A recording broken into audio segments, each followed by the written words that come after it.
Barter സിസ്റ്റമാണ്.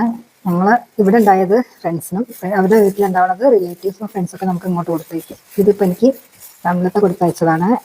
ഞങ്ങളുടെ company association group ഫ്രണ്ട്സിൻ്റെ ഗ്രൂപ്പിൽപ്പെട്ട ഷെരീഫയുടെ ഭാര്യ കൊടുത്തയച്ചതാണിത്. മത്തൻ്റെ ഇലയാണ് ഉപ്പേരിയും കറിയൊക്കെ വയ്ക്കുക. പിന്നെ അമ്മത്തൻ്റെ വീട്ടിലുണ്ടായ മത്തൻ്റെ പീസ്, സൂപ്പർ അടിപൊളി മത്തൻ, നല്ല മഞ്ഞ കളറുണ്ട്. നമുക്കിത് ഫുൾ എന്തായാലും ഒരു മത്തം വേണ്ടി വരില്ല. അത് നമ്മളൊരു പീസ് അവർക്ക് കൊടുക്കുകയാണെങ്കിൽ അവർ വീട്ടിലുണ്ടാകുന്ന പച്ചക്കറി ഇങ്ങോട്ട് തരികയാണെങ്കിൽ നമുക്ക് അധികം പച്ചക്കറി തമിഴ്നാട്ടിൽ നിന്ന് വിഷമടിച്ച പച്ചക്കറി ഒന്നും വാങ്ങേണ്ട ഒരു ആവശ്യം വരുന്നില്ല. ഓരോരോ വീട്ടിലും പറമ്പിലൊക്കെ ഉള്ള പച്ചക്കറികൾ തന്നെ നമുക്ക് തന്നെ അങ്ങോട്ടും ഇങ്ങോട്ടും കൊടുക്കുകയും ചെയ്യാം. ഇത് വീട്ടിലുണ്ടായതായതുകൊണ്ട് നല്ല ഫ്രഷ് ആയിട്ടുള്ള മത്തനാണ്.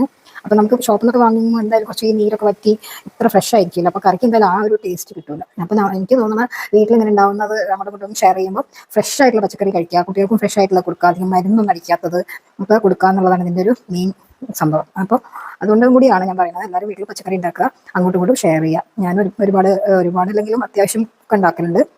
അപ്പോൾ അങ്ങോട്ടും ഇങ്ങോട്ടും ഷെയർ ചെയ്യലുണ്ട്. അപ്പോൾ അതൊരു വലിയൊരു സന്തോഷമുള്ള കാര്യം കൂടിയാണ്. അപ്പോൾ നിങ്ങളൊന്നും ശ്രമിച്ച് നോക്കണം. ഒരുപാട് പേര് ഇപ്പം പച്ചക്കറി ഉണ്ടാക്കുന്നുണ്ട്, ഒരുപാട് പേര് സെയിൽ ചെയ്യുന്നുണ്ട്. അപ്പോൾ അവർക്കതൊരു ഉപജീവന മാർഗം കൂടിയാണ്. അപ്പോൾ അതൊക്കെ വലിയൊരു കാര്യമാണ് ചെയ്യുന്നത്. എന്തായാലും വിഷടിച്ച പച്ചക്കറി മറ്റുള്ള സംസ്ഥാനത്ത് നിന്ന് കൊണ്ടുവന്ന് കഴിക്കുന്നതിലും എത്രയോ വലിയൊരു കാര്യമാണ് നമ്മൾ തന്നെ ഉണ്ടാക്കിയിട്ടുള്ള പച്ചക്കറി, വീട്ടിലുണ്ടാക്കിയിട്ടുള്ള പച്ചക്കറി നല്ല സ്വാദോടുകൂടി കഴിക്കുന്നത്. നമ്മളത്തേക്ക് താങ്ക്സ് പറയാണ് ഇതുപോലെ കൊടുത്തയച്ചത്.